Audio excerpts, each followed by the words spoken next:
back again for part 2 of this podcast. With Jeremy, I'm Jason. It's been a long time since we've been talking about everything that has gone down with the Astros. Yep. You know, one thing, Jeremy, I keep hearing from people or keep reading is everybody's doing it. Everybody steals signs. Everybody does it. No. Well, maybe yes, but not the way the Astros did it. And number 2, they're never going to touch the Yankees and the Red Sox. All these New York City reporters, they're the ones that, because they're Yankee fans, they're breaking this news, and it's because it's their team, and Major League Baseball is never going to come down on the Yankees and blah, blah, blah, and the Red Sox. My argument is I think they actually would have come down even more harsh on the Yankees and the Red Sox for the type of situation that the Astros found themselves in. Now, it'll be interesting to see moving forward what happens with the Red Sox as that investigation is still ongoing. Yeah, I think you're 100% right. I don't disagree with you at all. Both those clubs, the Red Sox already, with the Apple Watch, were disciplined, right? Yep. With doing things technologically. Logan Morrison came out and said there was 4 clubs, said Astros, he said Yankees, Red Sox, and Dodgers, right? Okay, let me help you with this, all right? Again, sign stealing is not new. You're 100% correct, Jason. It's how they did it, the way they went about it, and it's in creating a illegal, unfair advantage. That's what they did, all right? But the bigger issue comes from, let's see how valid some of these claims are. Do you remember we talked back on that stage, and I said, it was before the penalties came, or the 9-minute session before that happened. Yes. We said, it's not about what they're saying, it's about what they're not saying. The Astros were quiet. Mm-hmm. Ever since that broke, it was quiet. Yes. Nobody said anything. What have the Red Sox, the Yankees, and the Dodgers been doing? Because it sure as heck isn't shutting their mouth. Especially the Red Sox. When you hear from some of the players, they're basically saying we feel that our 2018 World Series title is not tainted. Right. I don't want to say that someone went as far as saying they're confident that MLB will find that, but they are certainly, I think, a lot more expressive about what they did compared to what the Astros and how expressive they were when they were under investigation. And the Dodgers, too. I mean, you can't get more vocal than Cody Bellinger. The Yankees, CC Sabathia. If these guys are cheating and it's going to get found out, they're not saying anything. The Astros just showed you what that looks like because they said nothing for months. Even after the verdict came out, they said nothing after that. Yeah, that was because they were guilty. People who are guilty in those situations know they're guilty, and that was how you knew it was up. Now look, it was an article came out, so it's not my verbiage. It was an open secret inside baseball. It was an open secret inside baseball. But baseball has a way of taking care of itself. It wasn't the other clubs who went the same way, and the argument of, hey, Johnny jumped off a bridge, Jason, so I'm going to do the same thing. That didn't work with my mom, and it doesn't work today. So we're not going to continue to go with that. We're just going to have to look at what the Astros have this season, what they expect, and really what the future holds with a lot of contracts. And, man, there's a clip somewhere, I'm sure of this too, with us talking about a lot of contracts coming up to be due real soon. The Astros need to make organizational decisions because there was nothing in the system. Shazam. That's where we are right now.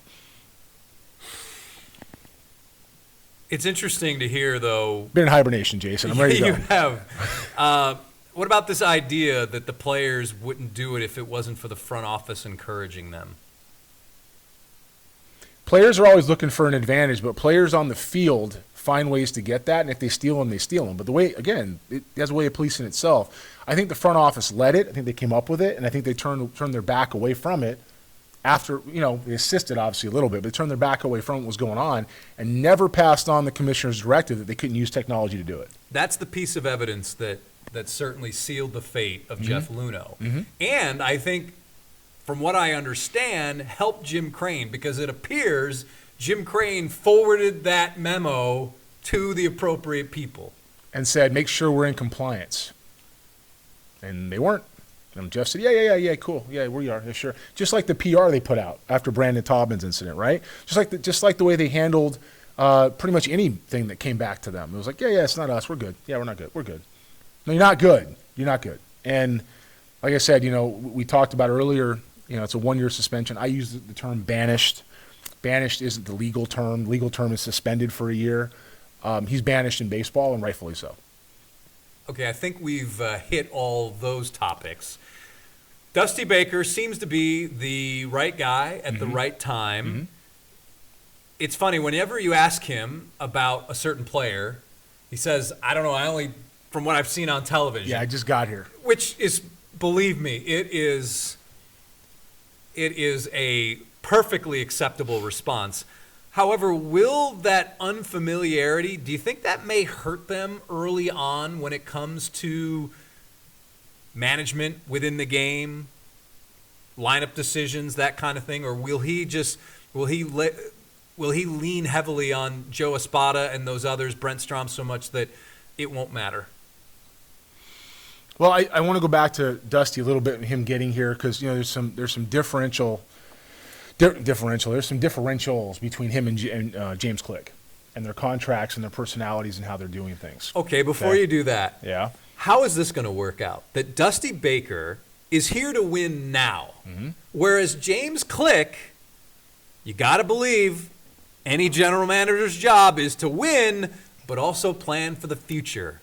How are they going to balance that? Do you want me to speak freely? Yeah. No.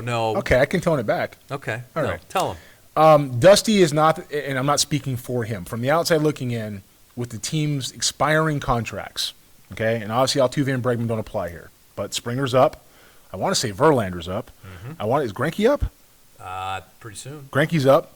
You have McCullers, who's going to hit some kind of free agency soon. Correa in 22, right? Your window is basically shut. You have some young pieces here that would fit. Let's assume you keep Correa because, frankly, I don't think he goes anywhere else now. You got Correa, Bregman, Altuve. You got Alvarez. You got a pretty decent core, but they're all very young. You're very, very light on the mound. You don't have anything really behind the plate. Sorry, I'm not putting big league players down, but championship winners don't have a carrying catcher. If Tucker is the answer, he's not. But if he's the answer, he's one of your outfielders. Miles Straw probably fits in center. Guys, it's not a bad team, but it's a young team. It's a young team. And you have to backfill somewhere. So they're light in the rotation after this year. They're light in the rotation now. Listen, Jeremy, they're light right now. Yeah. In fact, I don't think they have enough right now. I know Fangraphs and all the war and everything has this team as one of the best teams in baseball. That's fine and good, but I don't think they have enough. Yeah, I don't disagree with you. I think that Dusty's here to try to get him through a very, very difficult time. It's going to be a hard and long season for them in a lot of different ways, personally and emotionally. It's going to take it out of them, and they're going to really see what these guys are made of. So Dusty's the right guy for that. But Dusty, I don't think, wants to be around for a rebuild. And it's going to be a rebuild. Even if it's a 2-year Kickstarter, it's a rebuild, right? If the Astros are out of contention at the break, for whatever reason, or it's not going the right way, don't be surprised to see Springer traded for prospects. Don't be surprised to see Verlander moved to teams where they can go win. Again, I'm not saying that happens. I'm saying these guys are in the final years of their deal. And they're not going to get anything for Verlander. They're not going to offer him, the qualifying offer, right? He's not going to take it. Maybe they do. Springer, probably offer him that. He doesn't take it, goes somewhere else. But with the cheating label hanging over these guys, which will follow forever, you don't know. Best thing they can do is, if they're not in contention, is move these guys and get something back and shorten that window. Now, James Click came from the organization of the decade that Jim Crane, and rightfully so, has been watching closely for a long time, right? People don't remember this, but before Jeff Luhnow got here, his choice was Andrew Friedman, who was in Tampa Bay at the time, before he went to L.A. Friedman turned it down, entered Jeff Luhnow. Okay? Tampa Bay. Tampa Bay has had an excellent mix of scouting, player development, progressive insights, that's what I'm going to call them now, progressive insights, and old school teachings. They haven't walked away from things that make the game great. They've tried to augment themselves better. And by the way, who helped them do that? Quite a few guys. But the same guy that built the Astros team in the system, Bobby Heck, that's who helped them do it. Okay? So while you're doing that, while they're trying to look over there, they go get James Click. They go get somebody who's a good administrator, who's extremely capable of the job, who's young, that can grow with this team, who has a chance to put his stamp on the organization. Now, let's talk about James Click for a minute. Okay. James Click is a smart guy. James Click looks like what's going on right now, what is happening around me. I didn't, but hey, I think anyone would under the circumstances. No doubt. But he got the job. He took the job, and he's probably a pretty good guy for the job at this point because of that. Seems to be steady.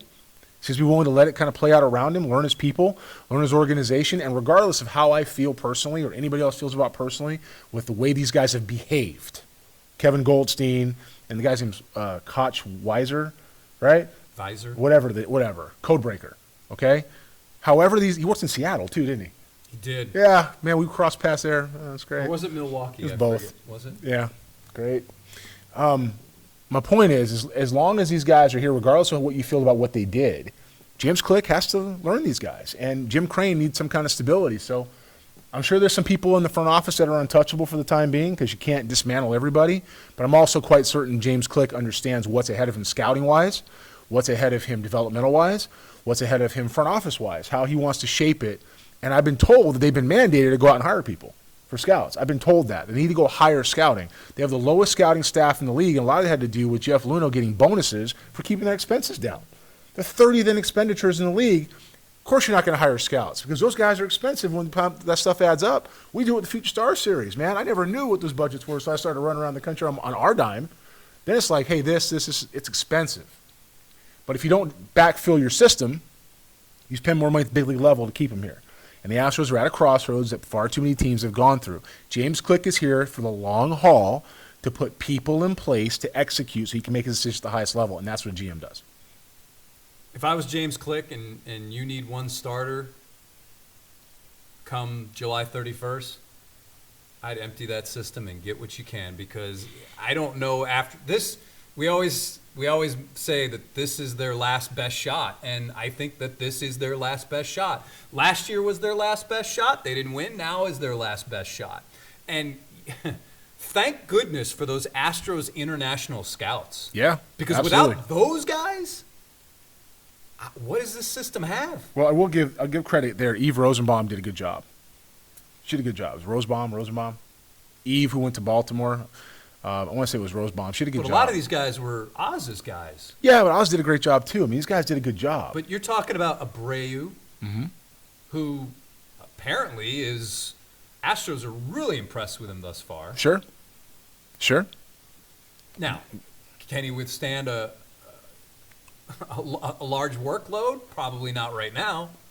No, those guys did a good job because the part about international scouting that's really tough is because of the way the Caribbean is set up, the insights that are analytics that we use in the States are hard to get. Yeah, the numbers aren't reliable because... Matter of fact, there's a lot of scouts with organizations who these analysts have pushed out from the amateur world or even the pro world and sent internationally because that's where you need your evaluators. They want to send them there because those guys can scout and evaluate. Tim Wilkin does a lot of stuff overseas. Mark Snip does a lot of stuff overseas. Sam Hughes, before coming back to the Yankees, was doing a lot of stuff overseas. The line it keeps going. They leave this and they go over there because you have to be able to scout over there. So, yeah, I mean, look, the Astros right now, they have to figure something out. I don't think anybody's going to help them at the big league level. I think that they're going to have to trade off that roster. I don't think anybody wants Tucker, who's on the roster anyway. I don't think Whitley is a guy they can move at this point. He needs to have a healthy year to have any kind of value. And frankly, where they sit now, they shouldn't move him. Now he's the guy that you need him to be who he's supposed to be, right? So I don't know. It's an interesting spot. Both of those guys, right? For sure. And without 4 picks the next 2 years, this is where it comes into play. It's kind of a death sentence. They don't win this year. They're not starting picking for 3 years, especially with the scouts that they have. Now, I'm not insulting some of the guys they have. Some of those scouts they still have are very good. Yeah, there's a guy named Stevenson who's pretty good. Jimmy's good, and you've got other guys like Gavin Dickey who are good, and there's other scouts out there who are pretty good. But they don't have enough to cover. And so they're going to take their lumps until this happens. But hopefully for the fans of Houston, this is the last year of that because picking in the third round, starting there, you need guys that can scout. I'm going to make a fearless prediction right now. Okay. I'm going to say that 0 Astros are voted into the All-Star game. I can't. You're on a roll today. I can't argue that. I can't. I got thinking about this the other day. With all this hate right now. Yeah, well, they get one. I said voted into the All-Star game. The fan vote. Yeah, that's a good point. Yeah, I can't do it. I mean, You know, the ex-Astros, the guys that aren't here anymore, are the ones that have acted right. That's because they're not here and they have to deal with it. Well, yes and no. J.D. Davis initially said, I don't know anything about it. And then I think I know he backtracked on that after the report came out. Sure, but I mean, a guy in his position, what's he going to say? Well, Garrett Cole comments are being swept under the rug, and they shouldn't be. No. They shouldn't be. They should be out there because anything that has to do with this, whether it's against them or for them, should be discussed if somebody's going to talk about it, right? That's just fair. Garrett Cole said, I didn't see anything in 2018. We know for a fact they were cheating in 2018, so he just didn't see it. That's According fine. to the MLB report. So according to the MLB report, we know Yep. that they were cheating in 18. There's nothing on 19. Okay? So we can't convict them on what we don't know. We can suspect, and then unfortunately, that's part of cheating the way they did it, is everything that happens from there, everything else after that suspect. It's just, it just is. But Cole said, I didn't see anything in 19. We played clean in 19. I didn't see anything in 18. He was there for both seasons. So you got to give that some weight, too. I think we can kind of take 19 and say that it kind of had run its course, maybe, and that they played that straight, which tells you how good a team they were. So with all of that coming back to bite you now, Cole is in a clubhouse where the Yankees are adamant this has been going on. I mean, Aaron Judge took down a tweet That's right. that he congratulated Jose Altuve. Ooh. That's right. And you got I'm Chapman. sorry, that was really childish. No, it's true. It's stupid. Why he shouldn't? He's just, that's fine. But don't. You could take down the tweet, but don't tell people you took down the tweet. Yeah, I think somebody asked him, and he said, yeah. But I mean, look. No, you're right. You're right. You got Chapman. But even that, he should just let it go. Yeah, but you got Chapman, you got Boone, you got Sabathia, you got Judge, you got other people in that locker room still in that clubhouse. Brett Gardner's the only one that said, hey, this is bad for baseball. Let's let it go. Everybody else had something to say. Cole's got to be in there now defending these guys. Cole and Keuchel. Okay? Marwin. These guys are going to be litmus tests for how the rest of these guys are going to be treated when they leave. Because I promise you, some of these guys are leaving. They're not going to stay here anymore. And so what that does to the Astros in the future really has to do with how they handle right now. To be honest with you, I understand why they did what they did. They want to, prove they're good enough. They want to win one more time, and I get it. I would have traded Springer already. Really? Get 4 players for him. I'm moving guys before this stuff comes out because I'm retooling my system knowing I have nothing in it. So you say that you would have traded Springer before the MLB report came out? I'd have traded all these guys and done business as usual. Really? Not Altuve, not some of the guys that you're going to have to keep around. Bregman is immovable because of the attitude. So, I mean, that's just what it is. No one wants to play with the guy. I don't believe that. No one wants to play with the guy. Okay. I would have done what I had to do to retool the system with players because I don't have anything else. No, it's lean. I don't have anything else. Lean. There's a guy, was it Mike from New Hampshire? Can I say that?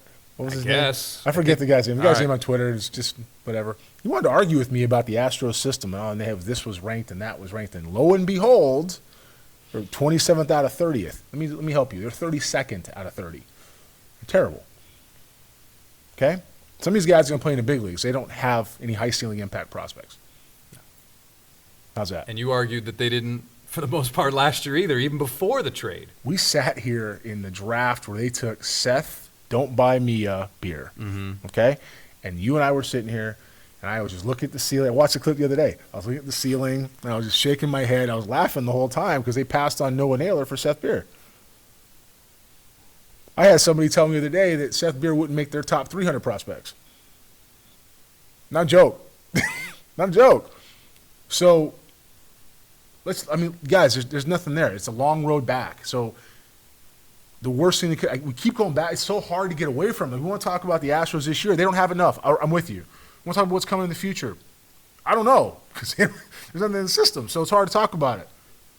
We keep coming back to this era that they just cheated in because this was that golden era in Houston baseball where the Astros could say, yeah, but we got one. Like, yeah, we get it. Like, we're barren now. We're starting over, but we got one. It can't happen now. You can say it all you want, but everybody's going, Are you sure? Are you sure?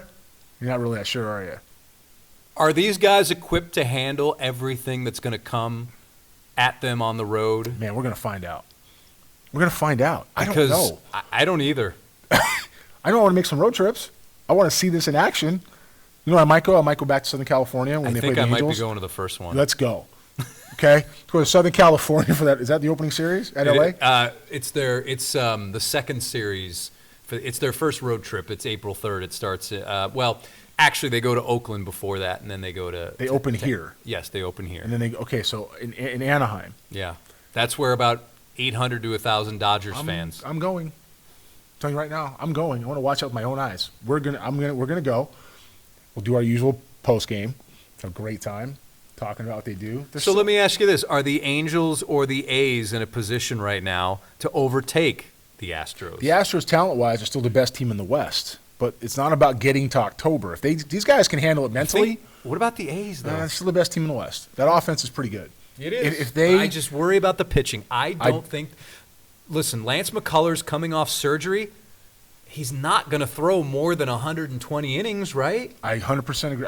You're right. And then what do you have? Nothing. You don't. I mean, you don't know. And if I'm Greinke, and he's not going to say it, he's frustrated because you brought him here to pitch in Game 7 of last year, and then all of a sudden he kind of said it. I don't know if you heard his. I don't know if you heard his comments. I didn't. What did he say? We were not there for that. We had left. But in his first media session of the spring, he basically, when asked about being taken out of the game, he said, yeah, I was not really surprised because they had been doing it Game 7. They'd been doing it since I got there. Ooh. Ooh. I got some insight into Zach's feelings. I'm going to leave that alone because that's Zach's business. But Yeah. I'm going to tell you that after Verlander and Greinke and then McCullers, and if Whitley steps up and he's anything, you're wishing and hoping after that. Urquidy's the guy based on his postseason performance, but, who knows? That's a wild card. He's still got to learn to pitch in the big leagues. He has to go through a full season doing this now. And Whitley, you don't know what you're going to get. Probably was a AAA start. Yeah, he will. Well, first of all, to manipulate his service time. Yeah, for sure. For sure. Like Tony Clark said. You've got Austin Pruitt. I don't know. Yeah. I mean, great spin rates. Yeah, okay. Josh James, who has worked on his delivery. He looked really good when I saw him. Now, granted, it was a bullpen. Okay. But Abreu. I'm not counting the guys out. I think they win the West. Get ready for a lot of openers. Right? Don't you think we'll see more openers this year? Yeah, I think they win the West, Jason's what I'm saying. Okay. I don't think they win the World Series. I don't think they win get past the first round. I think Tampa Bay is better than they were a year ago. I think the Yankees, they can stay healthy. They're better. They're still the same fastball hunting, swing and miss, ambush type team, but the Red Sox are an interesting time. Just looking around the league, Twins are going to be good.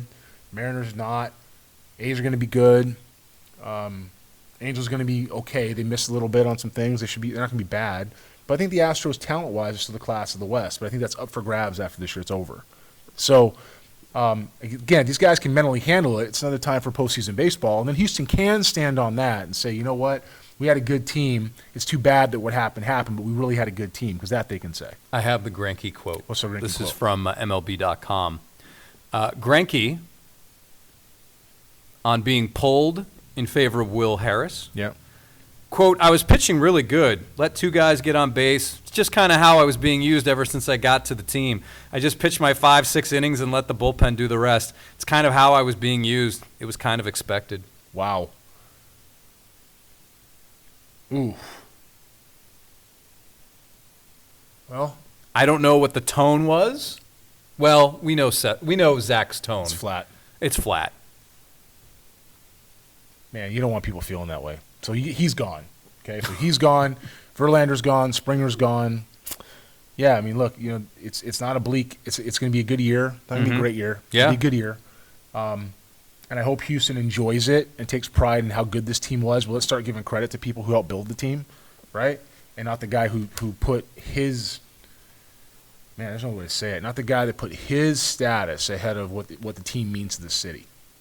I'll say that again. The guy put his status ahead of what the team means to the city. Scouting director told me one time, he said, one player One player can change a draft. One player can change an organization. One player can change a city. One. Because a city lives and dies with its team. And if you work for a city, you work for the Astros, you're synonymous with Houston. You're representing Houston. You're not just representing the Astros. If you're an Angel, you're representing Anaheim. Not Los Angeles Angels, it's Anaheim. If you're a Dodger, you're representing Los Angeles. If you're an Athletic, you're representing Oakland. If you're a Yankee, you think they don't feel New York? I know they do it in Boston. Philly, you can't talk about the team and start not talking about the personality of the city. It doesn't happen.